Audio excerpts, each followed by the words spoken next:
की टर्म्स आ गई, तो इसका मतलब क्या हुआ कि अपने पास में क्या आ गया, ये आ गया अवकल समीकरण। क्लियर है?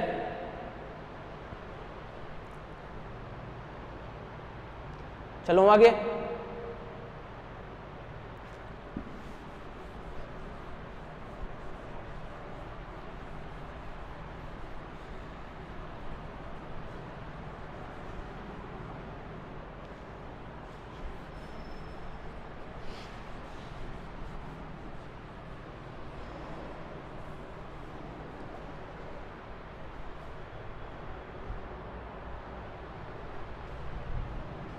सेकेंड क्वेश्चन लिख लो, एक और करते हैं। y बराबर ए एक्स स्क्वायर प्लस का बी एक्स, वाई बराबर ए एक्स स्क्वायर प्लस का बी एक्स के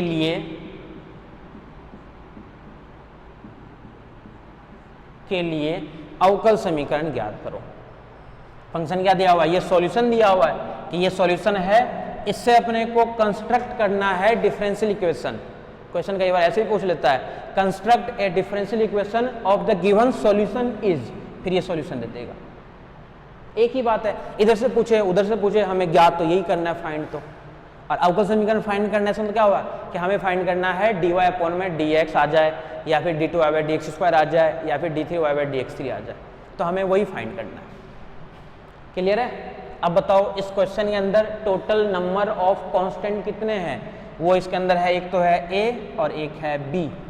तो टोटल नंबर ऑफ जो कांस्टेंट है वो है आपके पास में a और b, दो कांस्टेंट है a और b। इसका मतलब क्या हुआ कि हमें a का भी मान ज्ञात करना पड़ेगा और b का भी मान ज्ञात करना पड़ेगा, और फिर उन दोनों मानों को इसके अंदर पुट करना पड़ेगा, तब जाके क्या बन जाएगा, वो बन जाएगा अवकल समीकरण।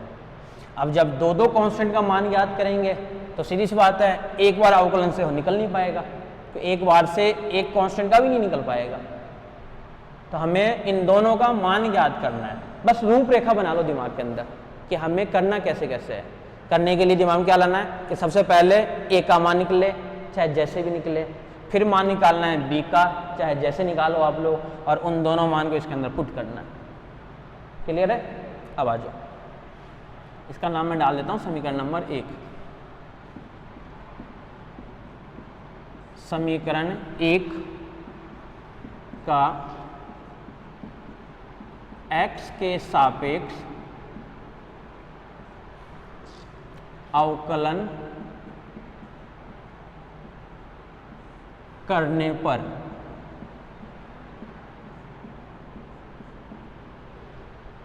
इसका क्या हो जाएगा, इसका तो आएगा dy अपॉन में d ऑफ x। इसका क्या बन जाएगा 2ax। इसका x के सापेक्ष क्या बनेगा, bx का, यहाँ से बन जाएगा b। इसका नाम डाल दिया समीकरण नंबर 2।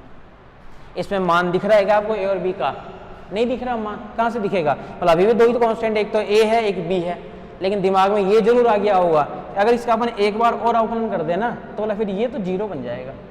अब बोला अगर ये 0 बन जाएगा तो यहाँ से a का मान आसानी से निकल जाएगा। बोला ये जरूर कर सकते हैं अपन, एक बार फिर से क्या कर दें, डेरिवेटिव कर दें। किसके रेस्पेक्ट में? x के रेस्पेक्ट में। किधर करना है डेरिवेटिव? बोला एक तरफ तो होगा नहीं डेरिवेटिव, दोनों तरफ होगा डेरिवेटिव। तो और जब दोनों तरफ होगा तो फिर से अपन क्या लिखेंगे, पुनः, लिखते चलो साथ में, पुनः x के सापेक्ष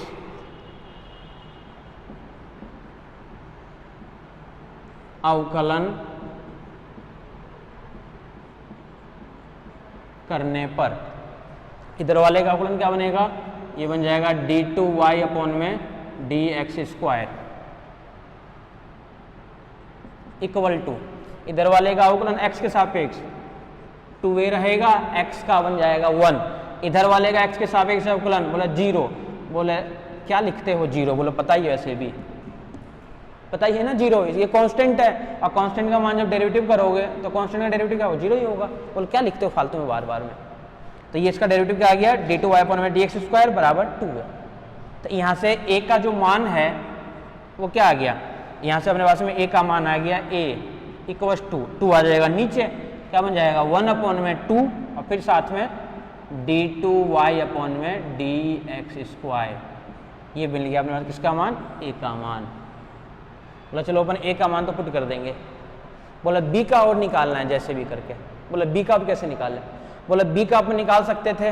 बोला जब ये समीकरण नंबर जब 2 है ना, इस समीकरण नंबर 2 के अंदर बोला अपन ए का मान रख देना। तो बोले ए के मान में भी क्या आ रहा है? अवकल गुणांक आ रहा है, तो ए की जगह पुट कर दो, बचेगा 2x, इसमें भी सारा x, ये भी x में, तो b का मान बोले यहाँ से आ जाएगा।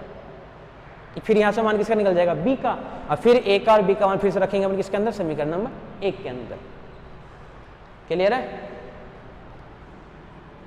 a का मान लिखते भी रहो साथ में, a का मान समीकरण 2 में रखने पर,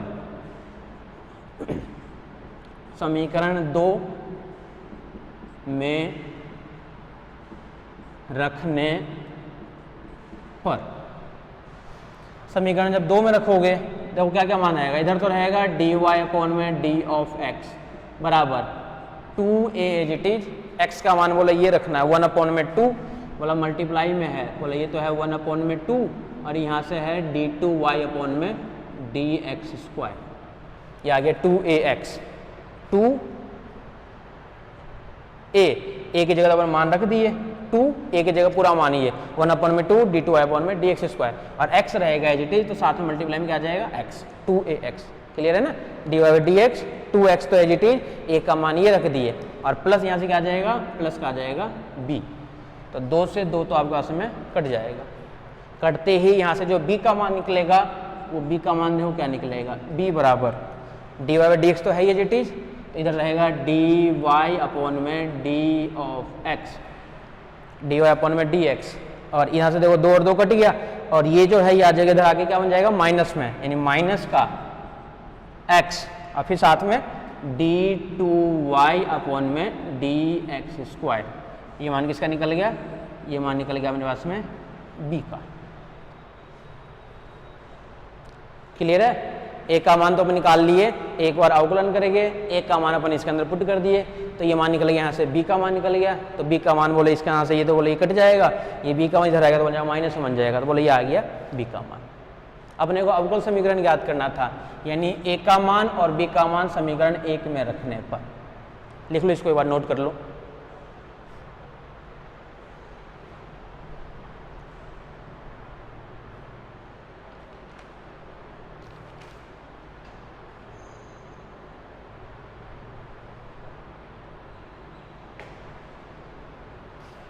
क्लियर है? कर दूं? ऊपर से साफ कर दूं?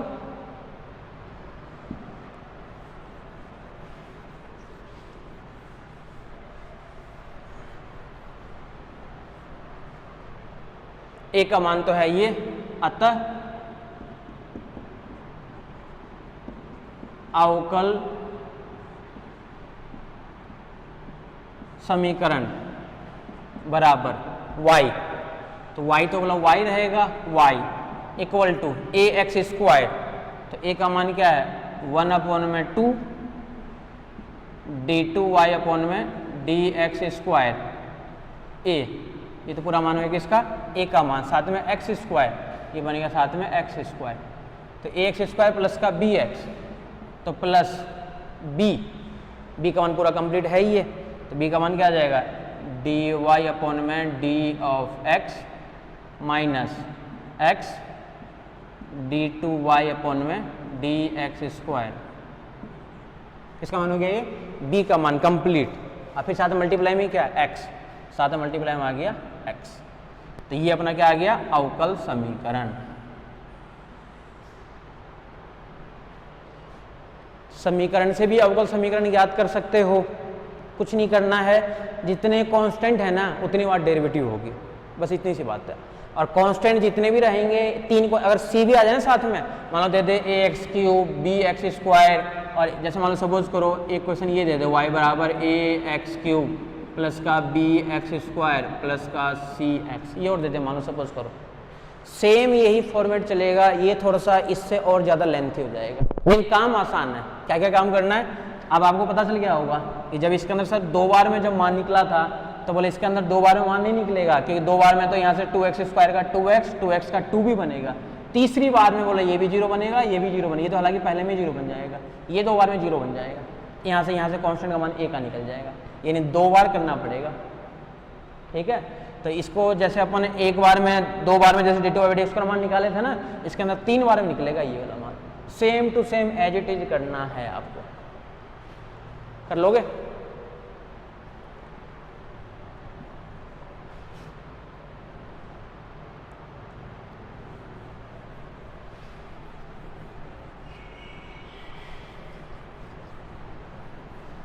तो क्या क्या बता दिया अब तक? अवकल समीकरण की परिभाषा, अवकल समीकरण के लिए ऑर्डर एंड डिग्री, और अवकल समीकरण के लिए अवकल समीकरण ज्ञात करना जब अपने पास में सॉल्यूशन दिया हुआ हो। अच्छा, एक क्वेश्चन और था ऑर्डर एंड डिग्री का, ये भी देखो, ये भी थोड़ा सा अलग है, एक और कर लो। ऑर्डर एंड डिग्री का ही है, find order and degree. Question ये दिया हुआ है d2y/dx² plus d3y plus 4y/dx equal to dy/dx। कई बार ऐसा मजाक भी कर लेता है, मतलब dy/dx होना चाहिए ऊपर, बोले इसके अंदर दे नीचे दिया। और कहाँ दिक्कत आ रही है? dy/dx को नीचे से हटाना है तो dy/dx से अपन गुणा कर देंगे, कोई दिक्कत ही नहीं होनी चाहिए। तो dy/dx जो नीचे आ रहा है उसको अपने को क्या करना है? सभी टर्म से मल्टीप्लाई करना है, और मल्टीप्लाई करने के बाद में यहाँ पे जो नीचे आ रहा है dy/dx को यहाँ से हटाना है अपने को। ठीक है, तो कई बार ऐसा मजाक भी कर लेता है। अब dy/dx को कैसे हटाओगे? dy/dx से कर देंगे अपन, क्या कर देंगे? पूरे को कर देंगे गुणा, तो dy/dx से गुणा करने पर कर दोगे तो इधर क्या बन जाएगा? इधर तो बन जाएगा dy/d(x) और फिर साथ में आ जाएगा d2y/dx² प्लस यहाँ पे कर दिए तो बोले यहाँ पे क्या रहेगा? 4y इक्वल टू बोला dy/dx। अब बोला एक गुणा भी तो करना है, तो बोला वो क्या बना देगा? स्क्वायर बना देगा। बोलेगा अब इसके ऑर्डर डिग्री कैसे बताएंगे? बोला अभी वही तरीका है, अधिकतम अवकल गुणांक देख लो। बोला अधिकतम अवकल गुणांक, बोले यहाँ पे दिख रहा है 2। बोला बस, तो फिर जब 2 है तो ऑर्डर 2 आ गई।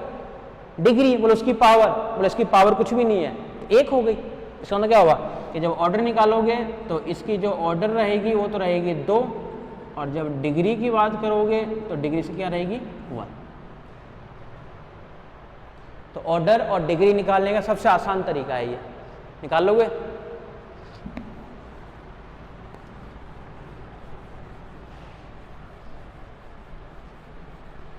एक तो बता दिया अवकल समीकरण की परिभाषा, अवकल समीकरण की परिभाषा के बाद में ऑर्डर ज्ञात करना, डिग्री ज्ञात करना, और कोई अगर अपने पास में हल दिया हुआ हो तो उस हल से अपन अवकल समीकरण कैसे ज्ञात करेंगे। तो उसके लिए एक ही फॉर्मेट है, कांस्टेंट को पहचानो, कितने कांस्टेंट है, जितने कांस्टेंट है उन सभी कांस्टेंट का मान निकाल लो और मान निकाल के उसके अंदर पुट कर दो। ठीक है, अब डालो नया टॉपिक। यहाँ से अपना सिलेबस जो है मेनली वो स्टार्ट है। First order and first degree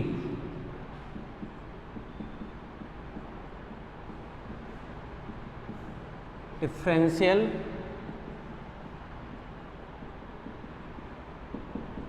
अपने जो सिलेबस के अंदर है, वो सिलेबस के में अंदर क्या है? केवल first order and first degree differential equation ही अपने सिलेबस में है, इसके अलावा कुछ भी अपने सिलेबस में नहीं है। अब फर्स्ट ऑर्डर फर्स्ट डिग्री मतलब क्या हुआ कि पूरे चैप्टर के अंदर केवल अपन dy/dx ही पढ़ेंगे बस, इसके अलावा कुछ नहीं पढ़ेंगे। यानी first order and first degree differential equation को अपन हल कैसे करेंगे, तो उनको हल करने के लिए अलग अलग मेथड है। तो टोटल अपने पास में 6 मेथड है, और उन्हीं 6 मेथड में से दोनों को दोनों क्वेश्चन बनता है। तो हेडिंग डाल लो, first order and first degree differential equation, प्रथम घात व प्रथम कोटि के अवकल समीकरण।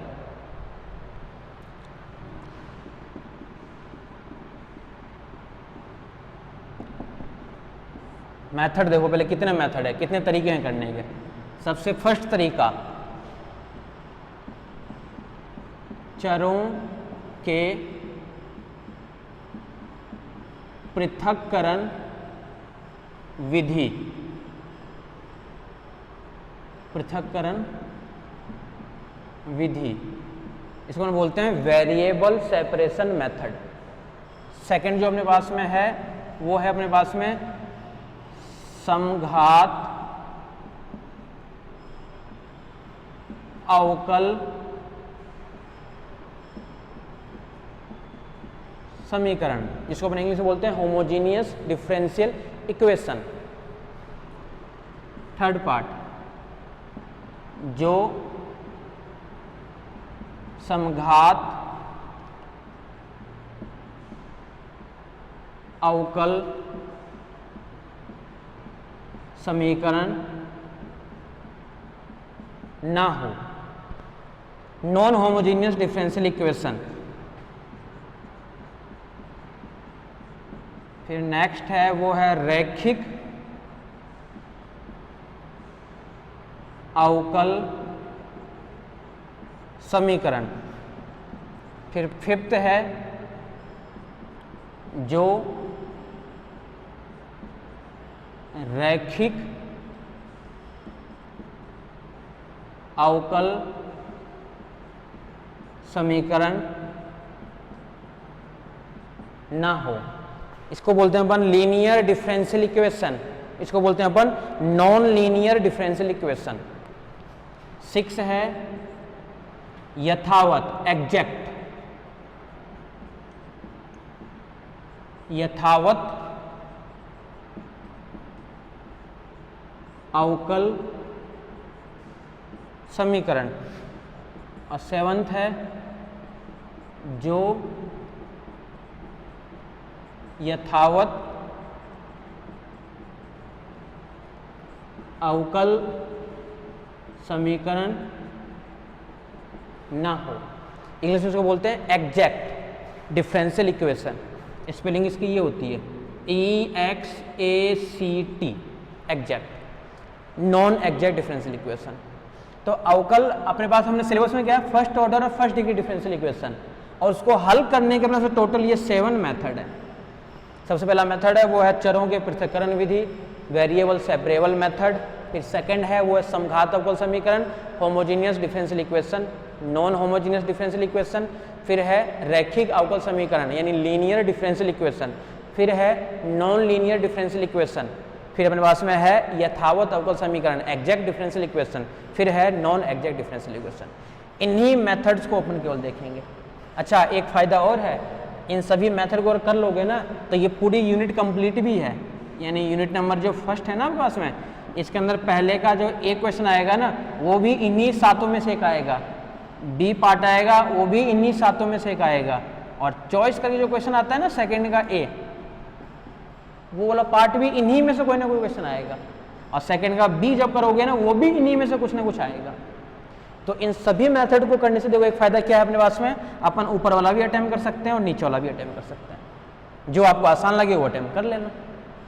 दूसरी बात ये, इन सभी मेथड्स को सबसे मेन चीज़ ये होता है कि जब अपने पास में अवकल समीकरण दिया हुआ हो, उस अवकल समीकरण में अपने को पहचानना पड़ेगा कि उस अवकल समीकरण को अपन इस वाले से हल करें या इस वाले से हल करें या इस वाले से हल करें या फिर इस वाले से हल करें, किस वाले मेथड से अपन हल करें वो आपको खुद को पहचानना पड़ेगा। उसके लिए भी मैं सबसे लास्ट में एक टेबल और बना दूंगा जिससे इजीली आप लोग डिसाइड कर पाओगे कि समघात है, लीनियर है, जो देखते पता चल जाएगा आपको। तो इन्हीं सभी मेथड्स को अपने को करना है। क्लियर है? एक चीज़ और बता दूं मैं, इनके जितने भी मेथड्स अपने पास में है, इन सभी मेथड में से मैं ज़्यादातर ज़्यादा अनसोल्व क्वेश्चन कराऊंगा। ठीक है, जो एक्सरसाइज के अंदर जो क्वेश्चन दिए हुए हैं, बाकी जो एग्जाम्पल्स वगैरह है वो आप लोग खुद करते रहें, उसको ना छोड़ना, क्योंकि उसके जो अंदर एग्जाम्पल है वो भी काफ़ी अच्छे अच्छे एग्जाम्पल है। क्लियर है? लिख लिए नहीं? तो first order and first degree differential equation के जो मेथड्स है वो इतने मेथड, टोटल 7 मेथड है। इन सभी 7 मेथड को लिख लो।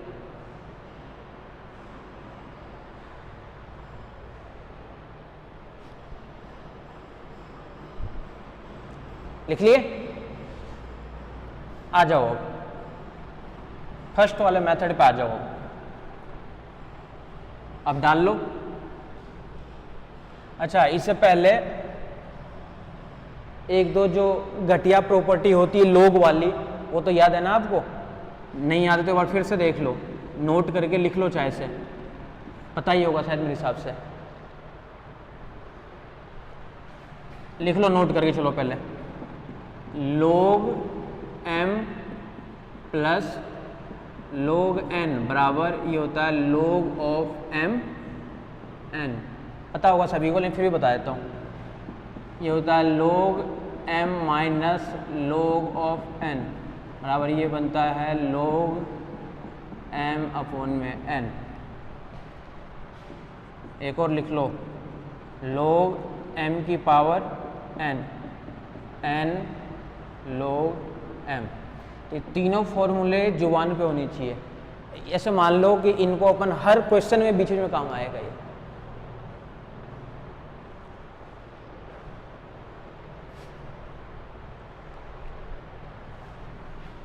आ जाओ फर्स्ट वाले पे आ जाओ।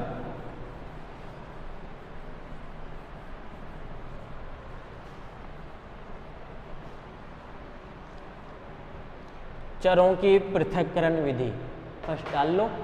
चरों की पृथक्करण विधि, वेरिएबल सेपरेबल मेथड, यानी अपने पास में अवकल समीकरण दिया हुआ रहेगा, उस अवकल समीकरण को वेरिएबल सेपरेबल मेथड से अपने को हल करना है। तो नाम से पता चल रहा है वेरिएबल सेपरेबल, यानी वेरिएबल को क्या करना है? सेपरेट करना है। चरों को पृथक करना है, अलग अलग करना है। ये हमें करना क्या है? चरों को कलेक्ट करना है। चर मतलब क्या हो गया? x को y को कलेक्ट करो, एक तरफ भेज दो, x वाले को एक तरफ रहने दो और y वाले को दूसरी तरफ भेज दो, कलेक्ट कर दो। ये है वर्किंग रूल का फर्स्ट स्टेप। चरों को कलेक्ट करो, चरों को कलेक्ट करने के बाद में उसको दोनों तरफ भेज दो। फिर वर्किंग रूल का नेक्स्ट स्टेप, फिर कर दो दोनों तरफ समाकलन। समाकलन अपन इसलिए करते हैं क्योंकि अपने पास में जो दिया हुआ रहेगा ना, वो हमेशा दिया हुआ रहेगा अवकल समीकरण। और अवकल समीकरण मतलब क्या हुआ कि हर जगह कहीं ना कहीं अवकल गुणांक तो आएगा ही आएगा। और अगर अवकल गुणांक आएगा तो इस टाइप से आएगा dy/dx, d2y/dx2, d3y/dx3। और जब हमें हल करना है अवकल समीकरण को तो सीधी सी बात है, जो सॉल्यूशन आना चाहिए किस में आना चाहिए? y में आना चाहिए। और बोला y में कैसा आएगा? तो बोला जब dy/dx का जब अपन y में भेजेंगे तो सीधी सी बात इसका एक बार करना पड़ेगा समाकलन। तो वही तो है, स्टेप बाय स्टेप काम चल रहा है ये। सबसे पहले क्या करना है? चरों को कलेक्ट करना है। चरों को कलेक्ट करने के बाद में उसको दोनों तरफ भेज करके फिर करना है समाकलन। समाकलन क्यों करते हैं ये ध्यान रखना। कई लोग यही पूछ लेते हैं कि अरे पढ़ तो रहा है अवकल समीकरण, इसमें समाकलन क्यों कर रहा है? तो समाकलन करने का एक ही रीजन होता है। अपन इससे पहले देखे थे ना कि जो सॉल्यूशन दिया हुआ था उससे अपन अवकल समीकरण ज्ञात कर रहे थे। तो जब सॉल्यूशन से अवकल समीकरण पर निकाल रहे थे तो सॉल्यूशन कैसा दिया हुआ था? y के अंदर ही तो दिया हुआ था, तो y के अंदर ही तो निकालना है अपने को। क्लियर है? डालो क्वेश्चन डालो।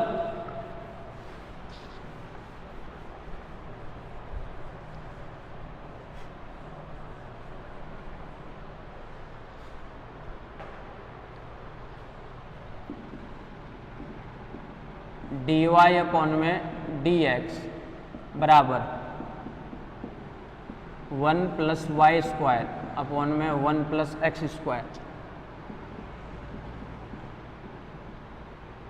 को हल कीजिए।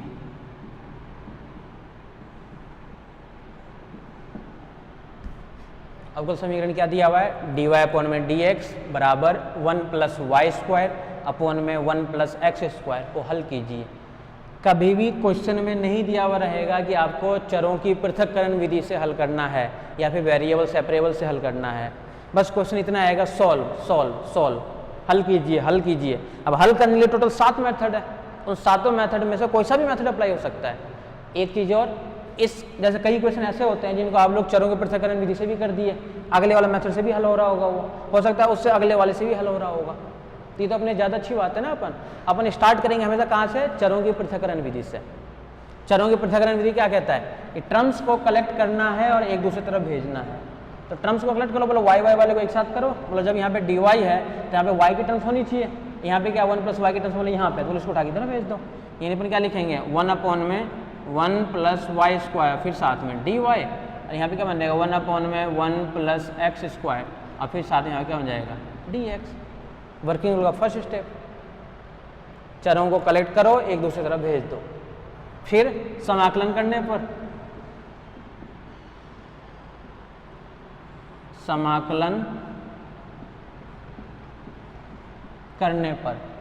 समाकलन करोगे तो 1 plus Y square D Y और 1 अपॉन में 1 plus X square D X square, दोनों तरफ समाकलन कर दो, इधर भी समाकलन, यानी 1 अपॉन में 1 प्लस वाई स्क्वायर और डी वाई बराबर इंटीग्रेशन 1 अपॉन में 1 प्लस एक्स स्क्वायर और साथ में डी एक्स।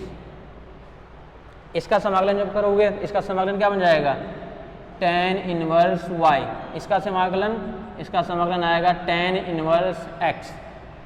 अब सीधी सी बात ये है, अब अपने को एक कांस्टेंट भी लेना समाकलन जब करते थे, लेकिन ये ध्यान रखना अब यहाँ पे, पहले 12th में अपन क्या करते थे, कांस्टेंट ज़्यादातर अपन c लेते थे, अब कांस्टेंट अपने को c नहीं लेना है, कांस्टेंट लेना है अपने को इनके अकॉर्डिंग।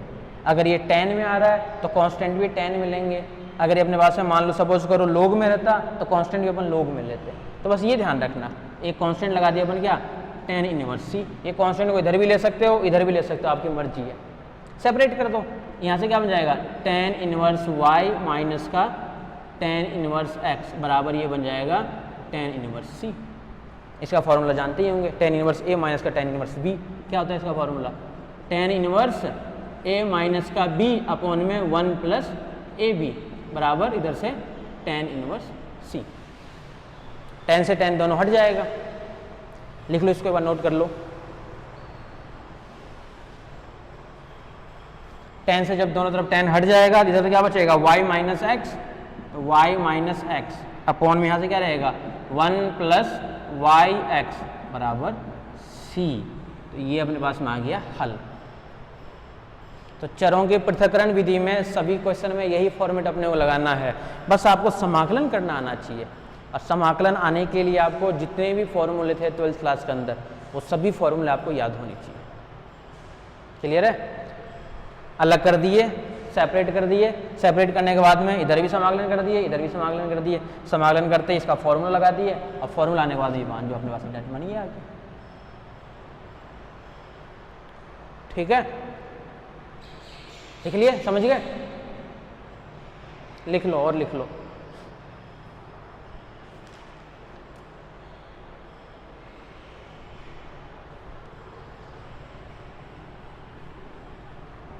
नेक्स्ट क्वेश्चन लिखो,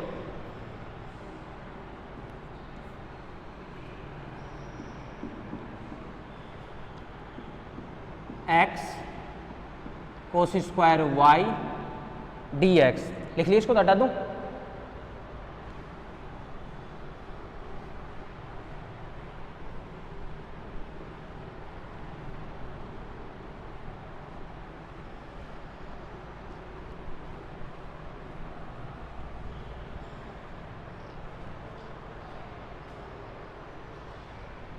minus Y cos square X साथ में डी वाई बराबर 0। सॉल्व। बस क्वेश्चन ये ध्यान रखना, केवल हल कीजिए। अब पूछ रखा है, अच्छा क्वेश्चन ये ध्यान रखना, पूछा हुआ क्वेश्चन है ये, सॉल्व हल करना है। X cos square Y D X minus का वाई कोस स्क्वायर एक्स और साथ में डी वाई। सबसे पहला काम क्या करना है, वेरिएबल्स को कलेक्ट करना है, एक दूसरी तरफ भेजना है। अब एक दूसरी तरफ कैसे भेजेंगे, बोला dx तो बोला एक साथ ही रहेगा, यानी यहाँ से क्या रहेगा साथ में x और dx बोला साथ में रहेगा। उसको उधर भेजेंगे तो बोला बराबर उधर चलेगा, प्लस में बन जाएगा। बोला x की टर्म्स और कौन सी है, बोला x की टर्म्स एक ये है कोस स्क्वायर एक्स, बोला वो नीचे आ जाएगा। तो यहाँ से क्या आ जाएगा x अपॉन में साथ में यहाँ पे आ जाएगा cos square X equal to क्या बन जाएगा, इधर से तो रहेगा y अपॉन में, इधर से क्या आ जाएगा कोस स्क्वायर y और फिर साथ में आ जाएगा आपका इसमें dy। क्लियर है? टर्म्स को कलेक्ट किए, एक दूसरी तरफ भेज दिए अपन। अब नेक्स्ट स्टेप क्या है वर्किंग रूल का, समाकलन करने पर इधर भी समाकलन क्या बनेगा x 1 अपॉन में कोस स्क्वायर एक्स क्या बन जाएगा सेक स्क्वायर एक्स और साथ में dx बराबर इधर क्या बन जाएगा समाकलन y, ये बन जाएगा सेक स्क्वायर y और साथ में dy। अब इसका अपने को समाकलन करना है। अब 12th में अपन खूब पढ़ते थे कि जैसे ही u इंटू वी आ जाए समाकलन करने में तो सीधा सीधा फॉर्मूला लगा दो आई लेट का, आई लेट LAT और E, मतलब इसको बहुत अच्छे से पता होगा। आई मतलब हो गया बोले इनवर्स, एल मतलब लोगरिथम फंक्शन ले लेंगे अपन, ए मतलब एल्जेब्रिक, टी मतलब ट्रिग्नोमेट्री और ई मतलब एक्सपोनेंशियल ई की पावर, सबको अच्छे से पता होगा। बोले इसका समाकलन करना है, तो समाकलन करना बोला पहले इसके अकॉर्डिंग फर्स्ट सेकंड मान लो। बोला 80 में कौन सा है, बोला ये तो है ट्रिग्नोमेट्री और एक है एल्जेब्रिक। बोला ए पहले आ रहा है तो बोला ये तो आ जाएगा फर्स्ट नंबर पे और ये आ जाएगा सेकंड नंबर पे। बोला फॉर्मूला क्या होता है इसका, बोला फॉर्मूला भी पता है u इंटू वी का। सबसे पहले तो फर्स्ट एज इट इज रहता है, फर्स्ट एज इट इज मतलब एक्स एज इट इज, यहाँ से लिख देता हूँ देखो बड़ा हो जाएगा वहाँ तक जाएगा।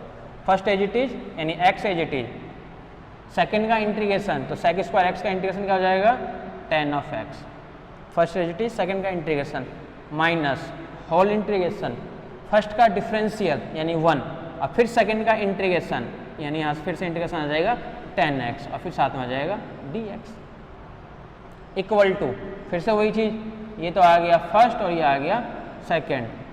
First as it is second का इंटीग्रेशन, इसका इंटीग्रेशन आ जाएगा tan y minus whole integration first का डेरिवेटिव और सेकंड का फिर से इंटीग्रेशन और फिर साथ में dy। दोनों तो समाकलन कर दिए। बोले समाकलन करते ही तुरंत एक कांस्टेंट लगा दो, बोले c।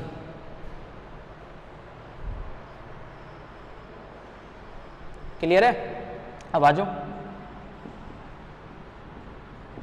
इसका लॉग और मोड के अंदर सेक ऑफ x, किसका tan x dx का equal to y tan y as it is minus इसका फिर से वो आएगा लॉग मोड के अंदर सेक ऑफ x। इसका भी कर दिए, इसका भी कर दिए, इसका भी कर दिए, इसका भी कर दिए, अब प्लस जो कांस्टेंट था c वो लिख दिया एज इट इज। अब चाहो जब इसके अंदर tan भी आ रहा है, log भी आ रहा है, sec भी आ रहा है, इसलिए अपन कांस्टेंट को क्या किया सिंपल c छोड़ दिए, समझ गए ना। अगर पूरा ये tan में होता तो अपन tan ही लेते, इसको भी log में होता तो अपन log ही लेते यहाँ पे। तो ये काम करना है अपने को इसके अकॉर्डिंग, ये जहाँ पे मान आएगा वही मान अपने को लिखना है एज इट इज। क्लियर है? इसका सॉल्यूशन क्या मिलेगा, यही तो सॉल्यूशन आ गया इसका, ये सॉल्यूशन है अपने पास में ये वाला इसके लिए। तो ये है चरों की पृथक्करण विधि। कुछ भी काम नहीं करना है, टर्म्स को कलेक्ट करना है, एक दूसरी तरफ भेजना है, भेजने के बाद जस्ट अपने को करना है इंटीग्रेशन, और इंटीग्रेशन करते ही क्या करना है, इंटीग्रेशन बस आपको आना चाहिए। इंटीग्रेशन करते ही कांस्टेंट को बस एडजस्ट कर दो, कांस्टेंट का मान अगर सही है तो कांस्टेंट वाले मान को बस आप लोग एडजस्ट करना है। क्लियर है? आ जाओ नेक्स्ट क्वेश्चन पे आ जाओ, कर दूं साफ?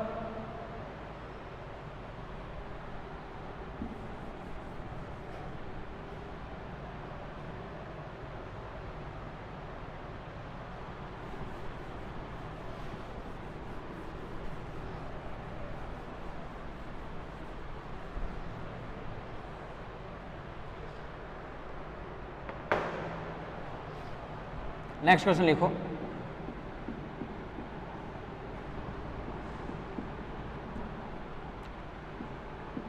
dy अपॉन में dx बराबर एक्स वाई प्लस का y,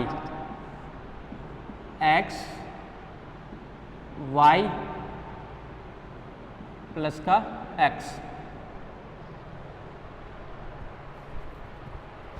सॉल्व करना है dy अपॉन में dx X Y plus Y upon में एक्स वाई प्लस एक्स, ये क्वेश्चन है।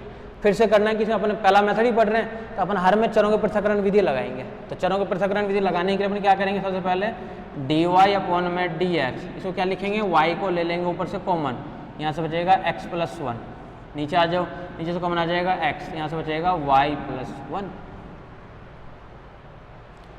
चरों को पृथक पृथक करने पर, चरों को पृथक पृथक करने पर, साथ में लिखते भी चलो, dy y के टर्म्स केवल एक है यहाँ पे 1 अपॉन में y, और ये y प्लस 1 ऊपर आ जाएगा, यानी ऊपर तो आ जाएगा y प्लस 1 और अपॉन में आ जाएगा y। इधर से क्या आ जाएगा dx ऊपर आ जाएगा dx, ऊपर क्या आ जाएगा x प्लस 1 अपॉन में x और फिर साथ में dx कर दिया पृथक। नेक्स्ट स्टेप समाकलन, इधर भी समाकलन इधर भी समाकलन।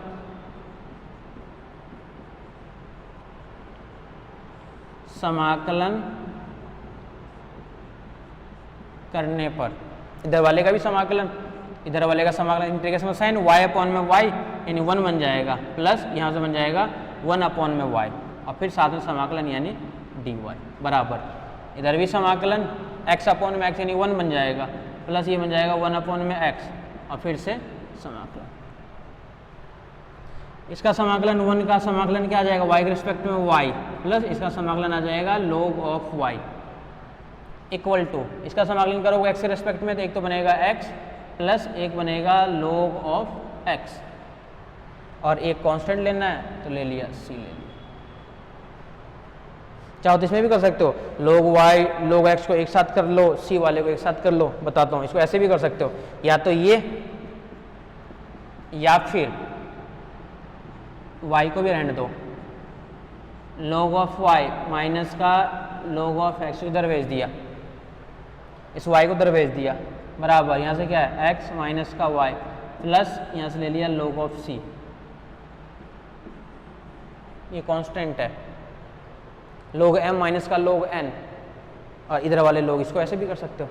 तो ये कर दो ये कर दो ये कर दो, दोनों एक ही चीज़ है, ये भी सही है और ये भी सही है। लिख लो, नोट कर लो इसको भी।